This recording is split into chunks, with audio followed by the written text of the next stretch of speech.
सो hey everyone, आज के इस वीडियो में आपको बताने वाला एक डिटेल रोड मैप अगर आपको बेस एस एग्ज़ाम क्रैक करनी है तो सबसे पहली चीज़ जो हम डिस्कस करेंगे कि कैसे बेस एस एग्ज़ाम के लिए अप्लाई करें, कैसे वेबसाइट है, मैं आपको स्क्रीन में सारी चीज़ें करके बताऊंगा। दूसरी चीज़ हम डिस्कस करेंगे कि क्या कोई फ्री रिसोर्सेज है जहां से उस एग्ज़ाम की प्रिपरेशन कर सकते हैं या प्रैक्टिस एग्ज़ाम है क्या। और तीसरी चीज़ हम डिस्कस करेंगे रूल्स कि क्या रूल्स हैं अगर आप ऑनलाइन एग्ज़ाम देते हो अपने कंप्यूटर से या ऑफलाइन एग्ज़ाम देते हो। और फोर्थ चीज़ हम डिस्कस करेंगे फ़ीस के ऊपर और क्या उस फीस के ऊपर कोई डिस्काउंट हमें मिल सकता है क्या। और लास्ट में आपको कुछ बोनस टिप्स भी दूंगा, कुछ चीज़ें भी बताऊंगा। तो चलिए स्टार्ट करते हैं, स्क्रीन में चलते हैं। सो दोस्तों, सबसे पहले हम गूगल ओपन कर लेंगे और गूगल पे लिखेंगे सैस सर्टिफिकेशन। ओके, तो जैसा कि मैंने ऑलरेडी सर्च कर रखा था तो हिस्ट्री में था, तो मैंने यहाँ डायरेक्ट सेलेक्ट कर लिया है। ठीक है, आप सैस सर्टिफिकेशन लिखोगे तो बहुत सारी वेबसाइट आएंगी, लेकिन आपको ये वेबसाइट पे जाना है। ओके, आप देख सकते हो सैस इंस्टीट्यूट लिखा हुआ है और सैस ग्लोबल सर्टिफिकेशन। अगर आपको ये ढूंढने में दिक्कत आ रही होगी तो कोई बात नहीं, मैं आपको इस वीडियो के डिस्क्रिप्शन में इसका लिंक दे दूँगा। ओके, तो अगर इस लिंक पे आप क्लिक करेंगे तो ये वेबसाइट खुल जाएगी जो कि ऑफिशियल सैस की वेबसाइट की लिंक है। फिर हम इस वेबसाइट पे नीचे जाते हैं। ठीक है, तो इस वेबसाइट पे आप जब नीचे जाओगे तो आपको मिलेगा ये सर्टिफिकेशन का, तो आपको प्रोग्रामिंग पे क्लिक करना है। ठीक है, तो आप प्रोग्रामिंग पे देखोगे तो बाय डिफ़ॉल्ट ये प्रोग्रामिंग पे रहता है। तो आपको जो एग्ज़ाम देनी है ना वो होगा SAS certified specialist base SAS programming using 9.4। यहाँ पे जो सेकेंड ऑप्शन दिख रहा है, तो जैसे ही आप यहाँ पे क्लिक करोगे आप देख सकते हो कि नया विंडो खुल गया है और यहाँ पे काफ़ी सारी चीज़ें लिखी हैं। ठीक है, और ये जो चीज़ें लिखी हैं इसके बारे में हम डिटेल में थोड़ा डिस्कस करेंगे बाद में, अभी इस वीडियो को कंटिन्यू करते हैं। तो उसके बाद यहाँ पे कुछ रूल्स लिखे हैं। ओके, इसको मैं आपको डिटेल में लास्ट में बताऊँगा। तो चलो यहाँ पे क्लिक करते हैं रजिस्टर फॉर एग्ज़ाम पे। तो रजिस्टर फॉर एग्ज़ाम पे जब आप क्लिक करोगे तो देख सकते हो यहाँ पे कुछ लॉगिन करने के लिए बोल रहा है। तो अगर यहाँ पे ऑलरेडी आपका अकाउंट होगा तो डायरेक्टली लॉगिन हो जाएगा, नहीं तो आपको अकाउंट क्रिएट करना होगा, जैसा कि आपको यहाँ पे दिख रहा है न्यू टू सर्टिफिकेट। तो मेरा अकाउंट ऑलरेडी क्रिएट है बहुत साल पहले, तो मैं यहाँ पे सीधा लॉगिन करूँगा। सो देख सकते हो यहाँ पे आईडी एंड पासवर्ड ऑलरेडी बता रहा है क्योंकि मैंने स्टोर करके रखा है सेव। तो मैं सीधा लॉगिन करूँगा। आपको अगर आपने पहले से क्रिएट किया है तो आप कंटिन्यू कर सकते हो, नहीं तो आप क्रिएट कर सकते हो। ठीक है, जब देख सकते हो कि जब आप उस पर क्लिक करोगे सैस सर्टिफिकेशन मैनेजर करके एक विंडो पॉपअप हो जाएगा। फिर यहाँ पे क्या करना है, बहुत सारे ऑप्शन हैं, आपको सारे ऑप्शन एक्सप्लोर नहीं करने हैं, आपको सीधा जाना है क्योंकि आपको एग्ज़ाम देनी है, राइट। तो एग्ज़ाम शेड्यूल करनी है, वो भी ऑनलाइन। तो आप शेड्यूलिंग पे क्लिक करोगे, तो शेड्यूलिंग पे क्लिक करोगे तो देखोगे यहाँ पे बहुत सारे ऑप्शन आ रहे हैं, लेकिन आपको जाना है प्रोग्रामिंग पे। ठीक है, तो प्रोग्रामिंग पे मैंने क्लिक किया है, तो आपको यहाँ पे ये थर्ड ऑप्शन चूज़ करना है प्रोग्रामिंग पे, सैस 9.4 बेस सर्टिफिकेशन प्रोग्रामिंग और SAS 9.4 base programming performance based exam. तो जिसका जो कोड है A00231 इसका कोड है। ठीक है, तो मैं यहाँ पे जाऊँगा, ये ऑप्शन पे क्लिक करूँगा शेड्यूल एग्ज़ाम। सो जैसे ही मैंने शेड्यूल एग्ज़ाम पे क्लिक किया है, यहाँ पे प्रोसेस हो रहा है। ओके, फिर ये पूछ रहा है कि where do you want to take exam, मतलब आपको ये एग्ज़ाम मतलब कहाँ देनी है। एट टेस्ट सेंटर, इसके टेस्ट सेंटर भी होते हैं ऑफलाइन, या तो आपको ऑनलाइन देना है। Okay, online at my home और ऑफिस। तो यहाँ पे हम ऑनलाइन वाले ऑप्शन को प्रीफर करेंगे।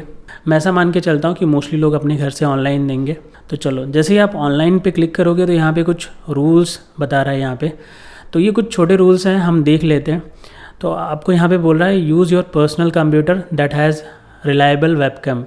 तो आपका जो कंप्यूटर है उसमें एक वेबकैम होना ज़रूरी है। ओके, बिकॉज जैसे ही आप एग्ज़ाम को देना स्टार्ट करोगे, मैं आपको डिटेल में बताऊंगा, बट यहाँ पे थोड़ा सा मैं आपको बता देता हूँ, ब्रीफ कर देता हूँ। जैसे ही एग्ज़ाम को देना स्टार्ट करोगे ना, तो आपको बोलेंगे कि पहले जहाँ पे आप बैठे हो तो वो स्पेस आप कैमरे में उन्हें बताओ। अगर वेबकैम होगा तो वेबकैम में, लैपटॉप होगा तो लैपटॉप में आपको दिखाना होगा वो स्पेस की आसपास आपने कुछ ऐसा कुछ तो नहीं रखा है। ठीक है, बिकॉज सामने एक पर्सन होंगे, वो वेरीफाई करेंगे। कभी कभार वेरीफाई नहीं भी करते, बट मोस्टली वेरीफाई करते हैं। ठीक है, यहाँ पे वही चीज़ लिखी है, your testing space the room should be destruction free private place. ठीक है, ऐसा ना हो कि आप वो चीज़ें आपको कोई बता रहा है, आपके पास में कोई बैठा है, तो वो चीज़ वो पहले ही वेरीफाई कर लेते हैं। तीसरी चीज़, आपके पास आइडेंटिटी प्रूफ होना चाहिए। ठीक है, यहाँ पे देख सकते हो कि एडमिशन्स एंड आईडी पॉलिसी, जब इस लिंक पे क्लिक करोगे तो आपको मिल जाएगा क्या क्या आइडेंटिटी प्रूफ होने चाहिए। आपके पास अगर ड्राइविंग लाइसेंस है तो वो इनफ है, आप वो सबमिट कर सकते हो एज एन आईडी प्रूफ।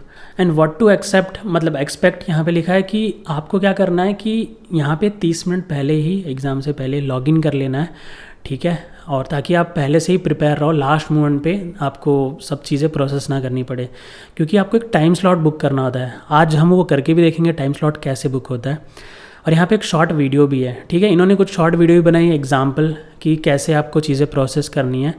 तो अभी यहाँ पे ना क्लिक करके हम नेक्स्ट मूव होते हैं। तो जैसे ही आप नेक्स्ट पे क्लिक करोगे, यहाँ पे लिखा रहा है what is your preferred language for the exam. तो हम यहाँ पे मोस्ट प्रोबेबली इंग्लिश चूज़ करेंगे। तो गाइस जैसे ही मैंने इंग्लिश पे क्लिक किया, यहाँ पे बहुत सारे ऑप्शन आ चुके हैं और यहाँ पे हमें इन पॉलिसीज़ और जो उनके रूल्स हैं, जो भी उन्होंने पॉलिसीज़ रखी है, हम एग्री कर रहे हैं कि ठीक है। सो आप इन्हें पढ़ सकते हो एग्री करने से पहले। मैंने डायरेक्टली टिक मार्क कर लिए हैं क्योंकि मैंने इन चीज़ों को पहले ही पढ़ रखा है। फिर यहाँ पे कुछ टिप्स भी इन्होंने दिए हैं कि एडमिशन पॉलिसी और टिप्स, ये आप देख सकते हो। यहाँ पे अगेन उन्होंने कुछ चीज़ें बताई हैं कि before exam day use your same testing space, computer internet connection you plan to use on exam day. ठीक है, आप टेस्टिंग भी कर सकते हो। ठीक है, इनका रिक्वायरमेंट का ये यहाँ पे दिया हुआ है 1U सिस्टम रिक्वायरमेंट्स। ठीक है, और इन्होंने वापस बोला है कि क्या डॉक्यूमेंट चाहिए, पासपोर्ट या ड्राइविंग लाइसेंस, इनमें से कोई भी डॉक्यूमेंट आप रख सकते हो वेरिफिकेशन के लिए।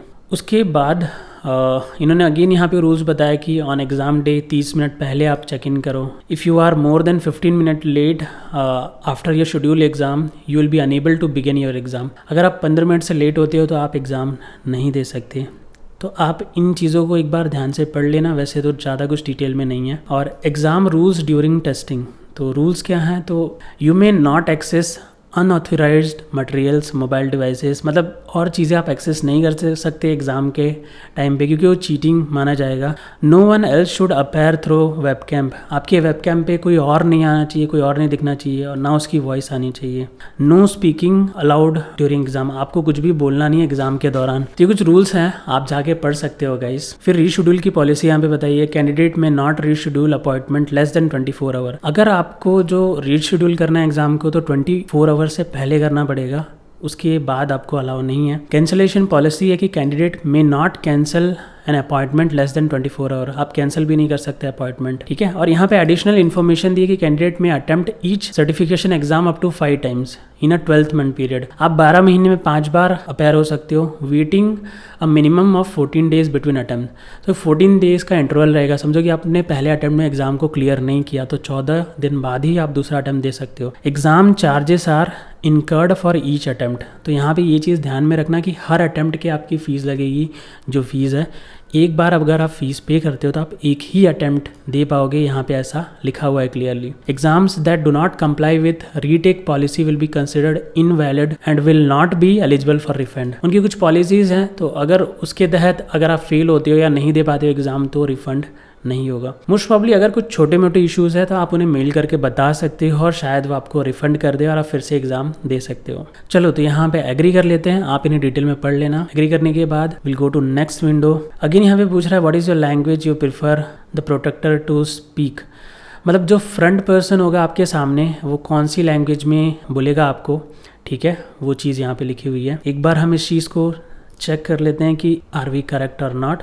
सो an officer at certain universities appointed annually and having mainly functions. So protector वही हुआ जो आपके साथ पर्सन होंगे, ठीक है, जो आपके फ्रंट में होंगे, जो आपको थोड़ा बहुत चीज़ें गाइड करेंगे, जो वेरीफाई करेंगे कि आप वही पर्सन हो कि नहीं, आपका रूम एम्प्टी है कि नहीं। तो it will be the front person, examiner की तरह मान सकते हो। Now let's move to next. फिर इन्होंने बोला है कि confirm your preferred time zone. तो आपको जैसे पता है कि टाइम जोन होता है, तो लाइक मोस्टली आपको इंडिया में एशिया, कोलकाता, IST ये टाइम जोन ही फॉलो करना होता है। तो यस दैट्स राइट करते हैं। अब यहाँ पे डेट सेलेक्ट करने का ऑप्शन ओपन हो चुका है, सो लेट्स गो हियर। तो यहाँ पे आप देख सकते हो हम चूज़ करते हैं लेट्स सपोज 15। ओके, आज 11 है तो हम 15 चूज़ कर रहे हैं। सो हमने 15 चूज़ किया, तो उसके बाद नीचे स्क्रॉल करोगे तो यहाँ पे आपको पहले दिख रहा होगा how would you like time displayed. तो वैसे तो अभी 12 आवर्स के फॉर्मेट में है, तो यही बेटर रहता है। 12 आवर्स यानी मतलब 1 2 3 4 5 वैसे ही होता है, बट AM PM में होता है। लेकिन अगर 24 आवर के फॉर्मेट में करोगे तो 12 के बाद क्या होता है, 12 AM के बाद वो चला जाता है 13 14 15। ठीक है, तो नॉर्मली ये 2 PM होगा, अगर उस एग्जाम्पल में देखोगे तो 14, तो आपको 2 PM समझ में आएगा वही। तो यहाँ पे देख सकते हो कि जो टाइम स्लॉट अवेलेबल है वो 1:15 AM से 3:45 का टाइम स्लॉट अवेलेबल है। तो आप चाहो तो ये स्लॉट बुक कर सकते हो, बुक एन अपॉइंटमेंट। तो जो एग्ज़ाम होती है अराउंड 2 आवर्स की होती है, 2 आवर्स एंड 15 मिनट्स। ठीक है, तो जैसे ही मैं बुक एन अपॉइंटमेंट पे क्लिक कर रहा हूँ तो देख सकते हो यहाँ पे सारी डिटेल आ चुकी है। $180 एग्ज़ाम फ़ीस है, $32 यहाँ पे वो चार्ज कर रहे हैं टैक्स। तो अगर आप 180 + 32 करते हो तो ये हो जाता है 212। तो अगर 212 USD टू INR अगर आप कन्वर्ट करते हो, क्योंकि वो डॉलर में है, तो ये अमाउंट आ जाता है 17,500। तो जो आपकी टोटल फ़ीस होगी दोस्तों वो होगी 17,500। तो अगेन हम बैक टू विंडो जाते हैं, तो आप देख सकते हो प्रोसीड टू चेकआउट का ऑप्शन है। तो एस्टिमेटेड टोटल अमाउंट भी आ चुका है 2112.40। तो जैसे ही आप प्रोसीड टू चेकआउट पे क्लिक करोगे, अगेन आप देख सकते हो यहाँ पे सारे ऑप्शंस आ रहे हैं। तो आप यहाँ पे कार्ड सेलेक्ट कर सकते हो, कौन से कार्ड से आप पेमेंट करने वाले हो, फिर card number, expiry date, card holder name, ये कुछ बेसिक डिटेल है। गाइस यहाँ पे मेरी डिटेल पहले से पॉपअप हो रही है क्योंकि मैंने पहले एंटर कर रखी है, तो एक मोस्ट प्रोबेबली मैंने मेरी डिटेल रिमूव कर ली है। तो पहले तो कार्ड डिटेल आपको डालनी है, उसके बाद आपको बिलिंग इन्फॉर्मेशन में अपनी डिटेल, जैसे कि मेरा नाम, middle name, last name, location, address 1 आप डालोगे तो भी चलेगा, सिटी और स्टेट, और आपका पिन कोड, उसके बाद फ़ोन नंबर एंड ईमेल। ये डिटेल डालने के बाद फाइनली आप नेक्स्ट पे क्लिक कर सकते हो। मैंने यहाँ पे नेक्स्ट पे क्लिक किया है तो क्योंकि मैंने डिटेल नहीं डाली है तो ये मुझे अभी शो नहीं कर रहा अमाउंट का ऑप्शन, मतलब पे करने का ऑप्शन। बाकी नेक्स्ट पे आप क्लिक करोगे तो आपका पेमेंट कन्फर्म हो जाएगा। पेमेंट कन्फर्म होने के बाद कैसे आप चेक कर सकते हो कि आपका शेड्यूल हो गया कि नहीं, आपको बाई मेल भी कन्फर्मेशन आएगा, लेकिन आप अगेन चेक कर सकते हो। हम अगेन जाते हैं बैक टू विंडो। सो मैं यहाँ पे SAS सर्टिफिकेशन ही लिखता हूँ और SAS की वेबसाइट हम वापस से ओपन कर रहे हैं। मैं सेम प्रोसेस रिपीट करूँगा जब तक हम यहाँ पे लॉगिन नहीं कर लेते। मैंने जो अभी फास्ट में किया उसको स्लो करके देख सकते हो, यानी मैं SAS सर्टिफिकेशन मैनेजर वाले पोर्टल पे आ चुका हूँ। यहाँ पे आप देख सकते हो शेड्यूल और मॉडिफाई एग्ज़ाम अपॉइंटमेंट। यहाँ पे आपका अपॉइंटमेंट का अगर आपने बुक कर दिया है तो यहाँ पे लिखा हुआ आएगा आपका अपॉइंटमेंट कब है एग्ज़ाम के लिए, जो कि आप ऑनलाइन या ऑफलाइन आपने चूज़ किया है। अगर वो रीशेड्यूल करना होगा तो यहाँ पे ऑप्शन आएगा। तो हम यहाँ पे बैक कर लेते हैं। तो और बैज आपको सर्टिफिकेट मिलने के बाद कैसा दिखेगा वो भी मैं आपको बता दूंगा। सो अब आगे बढ़ते हैं। अब जानते हैं कि अगर आपको ये जो एग्ज़ाम है इसकी प्रिपरेशन करनी है कि तो क्या बेस्ट वे है इस एग्ज़ाम की प्रिपरेशन करने का। और प्रिपरेशन करते वक्त अगर आपको अगर कोई फ्री सोर्सेस है जिससे प्रिपेयर कर सकते हो, क्या कोई प्रैक्टिस एग्ज़ाम है, तो दोस्तों मैं आपको प्रैक्टिस एग्ज़ाम बताने वाला हूँ जो कि फ्री है और SAS खुद उसे प्रोवाइड करता है। तो चलो हम इस प्रोसेस को वापस रिपीट करते हैं। सो अगेन मैंने और ये SAS की वेबसाइट मैं ओपन कर ले रहा हूँ। आप सेम वेबसाइट को ओपन कर सकते हो, मैं आपको लिंक प्रोवाइड कर दूंगा, ठीक है। तो चूज़ अ क्रेडेंशियल पे क्लिक कर सकते हो या तो डायरेक्टली नीचे आ सकते हो। तो यहाँ पे हम चूज़ करेंगे सर्टिफाइड स्पेशलिस्ट बेस प्रोग्राम, ठीक है। तो आप जब नीचे जाओगे ना, स्क्रॉल करोगे तो नीचे जाओगे तो यहाँ पे लिखा हुआ है प्रैक्टिस एग्ज़ाम। तो हम ये प्रैक्टिस एग्ज़ाम पे क्लिक करते हैं और उसके बाद एक नया विंडो पॉपअप ओपन हो जाएगा। तो देख सकते हो ये जो SAS सर्टिफिकेशन जो एग्ज़ाम है उसकी एकदम प्रैक्टिस एग्ज़ाम है जो कि SAS खुद प्रोवाइड कर रहा है। तो ये काफ़ी अच्छा रिसोर्सेस है। तो यहाँ पे कुछ इंस्ट्रक्शंस है, आप पढ़ सकते हो। उन्होंने एक फ़ाइल दी है, आपको डाउनलोड करनी होगी और वो SAS स्टूडियो या जो भी SAS का वर्जन आप यूज़ कर रहे हो वहाँ पे अपलोड कर सकते हो। तो मैंने ये चीज़ें पढ़ रखी हैं, आप पढ़ लेना। ये बेसिक सी डिटेल है, वो डेटा है क्योंकि ये आपको एक डेटा देंगे, उसी की मदद से आपको डेटा पे काम करके उसको उनके क्वेश्चंस का आंसर करना पड़ेगा। चलो क्वेश्चंस देख लेते हैं। एक बार मैं टेस्ट स्टार्ट करता हूँ। तो प्रैक्टिस एग्ज़ाम को स्टार्ट करने के लिए आपको यहाँ पे क्लिक करना पड़ेगा, सर्टिफाइड स्पेशलिस्ट प्रैक्टिस एग्ज़ाम। तो मैं यहाँ पे क्लिक कर रहा हूँ। सो देख सकते हो मैं ऑलरेडी 2 अटैम्प्ट दे चुका हूँ पहले। तो स्टार्टिंग में पहली बार 42 आए थे, उसके बाद 66 और तीसरा इन प्रोग्रेस, क्योंकि मैंने जस्ट सैम्पल के लिए मैंने चालू करके देखा था। तो मैं एक काम करता हूँ, मैं री अटैम्प्ट यहाँ पे क्लिक करता हूँ। आप जितनी बार चाहो उतनी बार अटैम्प्ट दे सकते हो। तो देखो यहाँ पे बिगनिंग में लिखा हुआ है पहले बेसिक सी कुछ चीज़ें। This practice exam is internet to help you to prepare 9.4 base exam, ठीक है। और उन्होंने बोला कि ये जो एग्ज़ाम है आप किसी पे भी दे सकते हो, SAS स्टूडियो पे भी या किसी पे भी। लेकिन जो एक्चुअल एग्ज़ाम होगी ना, उसमें जो विंडो जो ओपन होगा तो उसमें ऐसे क्वेश्चंस भी होंगे और पॉपअप होंगे आपको, ठीक है, स्क्रीन पे। और साथ में आपको SAS का विंडो भी होगा, सेम ही विंडो में दोनों चीज़ आएगी। उसका भी मैं आप स्क्रीनशॉट अटैच कर देता हूँ कि जो रियल टाइम में एग्ज़ाम होती है ना वो कैसा दिखता है, कहाँ पे क्वेश्चन आते हैं और कैसे आपको कोडिंग करनी होती है। तो आप स्क्रीनशॉट में देख सकते हो। मीनवाइल हम इस टेस्ट के कुछ क्वेश्चंस देखते हैं। अगेन यहाँ पे इन्होंने आपके लिए वो लिखा है कि difference between practice exam and exam. इसको डिटेल में आप पढ़ लेना, ये काफ़ी आपके लिए यूज़फुल है, ठीक है। तो सारी चीज़ें लिखी हुई है। देयर आर 8 प्रोग्रामिंग प्रोजेक्ट्स कुछ नहीं होते गाइस, वो क्या होगा 8 अलग अलग क्वेश्चंस के सिनारियो देंगे, मतलब एक क्वेश्चन सेट्स होंगे, उनको प्रोजेक्ट में लिखा हुआ है, उसमें 20 क्वेश्चंस होंगे, ठीक है। उसमें आपको अलग अलग दो तीन क्वेश्चन होंगे, उन्हें आपको आंसर करना होगा। Okay, there are 22 regular exam question that do not require the lab, each worth 1 point, ठीक है।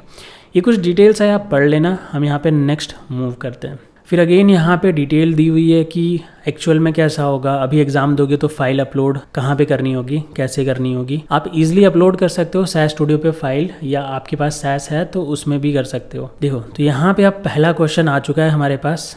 The project will use SAS data sort dot input 4। sort एक लाइब्रेरी बनाई है उन्होंने, उसमें इनपुट 4 डेटा सेट है। Any time you may save your program 4 sort program, ये location दी हुई है, ठीक है। Round var1 var2 to the nearest integer value. इन्होंने बोला है कि राउंड कर दो var1 और var2, ये दो वेरिएबल को इस आउटपुट 04 डेटा सेट में, ठीक है। फिर उन्होंने बोला है मल्टीप्लाई कर दो इन दोनों वेरिएबल को, var1 var2 को var3 में स्टोर करो। फिर उन्होंने बोला है कि एडिशन कर दो इन दो वेरिएबल का और इग्नोर करो मिसिंग वैल्यूज़ और var20 में स्टोर कर दो। फिर हम नेक्स्ट क्वेश्चन पे मूव होंगे। फिर यहाँ पे लिखा हुआ है कि for observation 16 what is the value of var3। Observation number 16 पे आपको पता ही होगा वेरिएबल और ऑब्जर्वेशन क्या होता है। ऑब्जर्वेशन रिकॉर्ड्स होते हैं, वेरिएबल कॉलम नेम होता है। तो enter your numeric answer. 16 record number जो है उसकी वैल्यू क्या है वेरिएबल 3 की, आपको यहाँ पे पुट करना होगा, कुछ भी हो सकता है। तो मैं यहाँ पे 20 रैंडमली कर देता हूँ। फिर हम नेक्स्ट पेज पे जाएंगे। फिर यहाँ पे बोला again for observation 16 what is the value of var20, enter your numeric answer. फिर उन्होंने बोला save your program as program 404। Again मैं यहाँ पे 20 आंसर कर देता हूँ, आप सॉल्व करके कर लेना। फिर यहाँ पे एक नया प्रोजेक्ट है। अगेन ये प्रोजेक्ट को पढ़ सकते हो। Combine the data sort dot input and sort dot input 08b my matching values by ID। आपको पता है बाई ID हम मैच कर सकते हैं या मर्ज कर सकते हैं। अगेन यहाँ पे कुछ क्वेश्चंस लिखे हैं, आप इन क्वेश्चंस को पढ़ सकते हो। फिर मैं नेक्स्ट पे जा रहा हूँ। तो अगेन अब यहाँ पे वो जो सिनेरियो था उस पर आपको आंसर करना पड़ेगा कि how many observation rows are in result match dot 08। कितने ऑब्जर्वेशंस हैं, कितने रोज़ हैं, कितने रिकॉर्ड्स हैं। तो गाइस ऐसे ही एग्ज़ाम होती है, ठीक है। अगेन कुछ क्वेश्चन पूछ रहा है हाउ मेनी वेरिएबल्स, कितने वेरिएबल्स है टोटल। तो ऐसे ही एग्ज़ाम्स होते हैं और ऐसे ही क्वेश्चंस यहाँ पे अलग अलग आपको पूछे जाएंगे। आप टेस्ट को जितनी मर्जी उतनी बार दे सकते हो, प्रैक्टिस कर सकते हो। ये काफ़ी अच्छा रिसोर्सेस है।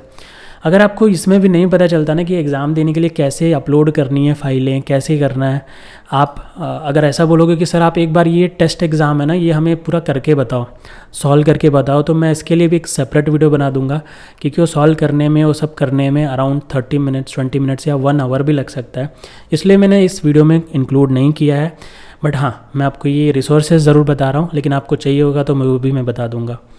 तो चलो, ये हो गया प्रिपरेशन का, जो ऑफिशियली SAS खुद प्रोवाइड करता है और काफ़ी यूज़फुल है और जो कि फ्री है, आप बार बार दे सकते हो SAS एग्ज़ाम देने से पहले। और गाइस डेट भी आप अपने हिसाब से चूज़ करना, जब आपकी प्रैक्टिस हो जाए तभी आप डेट चूज़ करना, थोड़े दिन बाद का डेट चूज़ करना, ठीक है। तुरंत कल परसों या 2-4 दिन का डेट आप चूज़ मत कर लेना। कमिंग टू नेक्स्ट थिंग कि जो रूल्स होते हैं और क्या ओवरव्यू है ये जो एग्ज़ाम होने वाली है। तो चलो ओवरव्यू कर लेते हैं। तो आप देख सकते हो ये जो पूरे एग्ज़ाम है ना 100% में से डिवाइडेड है कुछ पार्ट में से। जैसे देखो 20 to 25% जो वेटेज होगा ना वो access and create data structure, ये पॉइंट भी आप पढ़ सकते हो। इसमें क्या क्या आएगा, create temporary and permanent SAS data set, investigate libraries, ठीक है, एक्सेस डेटा, प्रॉक इम्पोर्ट, ठीक है, combining data, create and manipulate data और यूजिंग कंडीशंस। इसका जो वेटेज है 20 to 25% है। फिर मैनेजिंग डेटा का वेटेज है 35 to 40%। अब इसमें क्या क्या है, sorting observation, giving conditions, using data statements and again modifying variables using label, format, rename,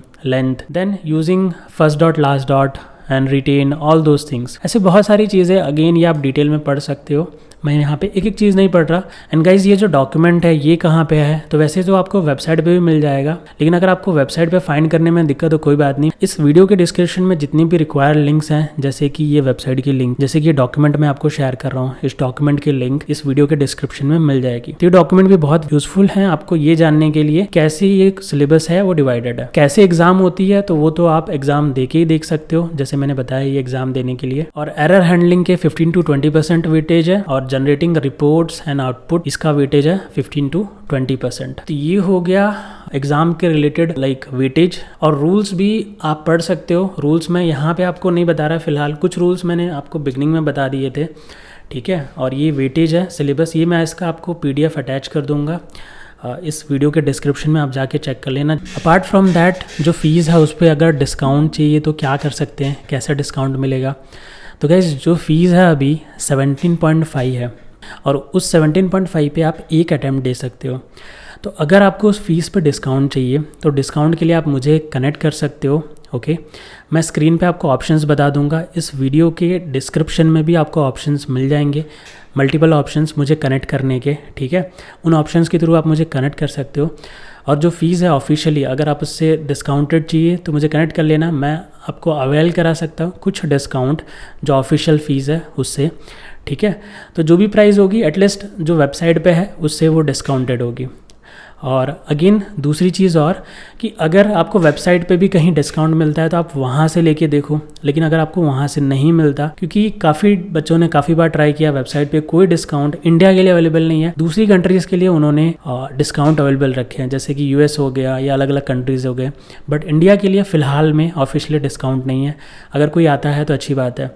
और एक्स्ट्रा डिस्काउंट के लिए आप मुझे कनेक्ट कर सकते हो, जो प्राइस और डिस्काउंट ही नहीं, जैसा कि आप सभी को पता है कि मैं इस सॉफ्टवेयर की ट्रेनिंग भी देता हूँ। अराउंड 300+ स्टूडेंट को मैं ट्रेन कर चुका हूँ इस सॉफ्टवेयर पे।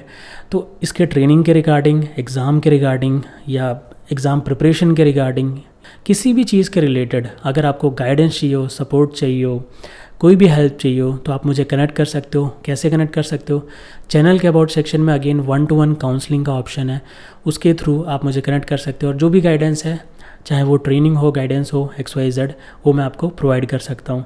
और आज की इस वीडियो में क्या क्या चीज़ें रह गई, ठीक है, वो भी आप मुझे कमेंट्स में ज़रूर बताना, क्योंकि अगर आपको लगता है वो चीज़ें जाननी है तो नेक्स्ट वीडियो जो मैं बनाऊंगा उस पर स्पेशली बना दूंगा। अगर कोई छोटी सी चीज़ होगी तो मैं कमेंट में ही बता दूंगा, अगर उसे एक्सप्लेन करना होगा तो मैं चाहूँगा कि उस पर वीडियो बना के मैं आपको डिटेल में एक्सप्लेन करूँ। एंड गाइज़ ये जो एग्ज़ाम है इससे क्या बेनिफिट होगा, तो बहुत सारे जॉब रोल्स ऐसे होते हैं जिसमें मैंडेटरी होता है बेसिस एग्ज़ाम, तो आप स्ट्रेट अवे एलिजिबल होंगे उन रोल्स के लिए। और जो सर्टिफाइड होते हैं उनको प्रिफ़र किया जाता है बहुत सारे जॉब इंटरव्यूज़ जो भी होते हैं। और दूसरी चीज़ आपको, हाँ, जो बेनिफिट मिलता है, ऐसा नहीं है कि आपको 100% सिलेक्शन फॉर श्योर है। इस एग्ज़ाम से एक बेसिक मकसद ये होता है कि आपकी सीख मिल जाती है, आपको लर्निंग मिल जाती है, आप एक लेवल अप हो जाते हो, बिकॉज आपने इस एग्ज़ाम को क्लियर किया है तो आपको मिनिमम उतना नॉलेज तो है ही, ऐसा मान के चलते हैं। आपका कॉन्फिडेंस भी बूस्ट हो जाता है। बट ये एग्ज़ाम देने से ऐसा ज़रूरी नहीं कि आपकी तुरंत जॉब लग जाएगी, बट ये एग्ज़ाम देने से आप किसी भी इंटरव्यू में प्रीफर किए जाओगे, ये फॉर श्योर है। एंड गाइज़ क्या ये एग्ज़ाम दिए बगैर आपका सिलेक्शन नहीं होता? गाइज़ ऐसा नहीं है। मेरे बहुत सारे स्टूडेंट हैं जो छोटी कंपनी में भी काम कर रहे हैं, बड़ी कंपनी में भी, XYZ सारी कंपनियों में विदाउट SAT सर्टिफिकेशन, ठीक है। लेकिन मार्केट कंपिटिटिव होता जाता है जैसे जैसे, या कभी कभार कम वैकेंसीज़ होती है तो उस टाइम पे जो सर्टिफाइड होते हैं उन्हें ही प्रीफर किया जाता है। यानी एक चीज़ तो बात है कि जो सर्टिफाइड हैं उनको वैल्यू थोड़ी ज़्यादा मिलती है इन टर्म्स ऑफ इंटरव्यूज़, लेकिन इंटरव्यू क्रैक होगा कि नहीं वो तो कैंडिडेट पर डिपेंड करता है, राइट। सर्टिफिकेशन का एंट्रेंस में आपको हेल्प मिल जाएगा, थोड़ा प्रीफर होगा कहीं पे तो आपको इंटरव्यू मिल जाएंगे, लेकिन इंटरव्यू में जो क्वेश्चंस पूछे जाएंगे उनका तो आपको आंसर करना होगा, ठीक है। इंटरव्यूज़ के ऊपर भी मैंने काफ़ी वीडियो बनाई हैं इस चैनल पे, अगर आपको और डिटेल में वीडियो चाहिए इंटरव्यूज़ के ऊपर तो मुझे बोल सकते हो। एंड गाइज़ देखो, ये एग्ज़ाम देनी चाहिए कि नहीं देनी चाहिए, देखो इसका सिंपल सा आंसर है, अगर आपका फाइनेंशियल वेल है, अगर आप अफोर्ड कर सकते हो तो बिंदास दो, दैट इज़ गुड। लेकिन अगर आप अफोर्ड नहीं कर सकते, ठीक है, आपको लगता है कि नहीं, इनिशियली मैं नहीं देना चाहता क्योंकि मेरे पास उतने फंड्स नहीं हैं, तो आप इस एग्ज़ाम के बिना भी प्रोसीड कर सकते हो और इंटरव्यूज़ के लिए अपेयर हो सकते हो और अप्लाई कर सकते हो। बट वही बात है, इससे थोड़ा आपका प्रोसेस बूस्ट हो जाता है, आपको प्रेफरेंस ज़्यादा मिलता है। और गाइज़ आज की इस वीडियो में इतना ही डिस्कस करेंगे, इतनी ही चीज़ें हैं। तो अगर कोई और कमेंट या कोई भी चीज़ हो, कोई भी क्वेश्चन हो, आप मुझे पूछ सकते हो। मिलते हैं अगले वीडियो में, तब तक के लिए बाय बाय दोस्तों।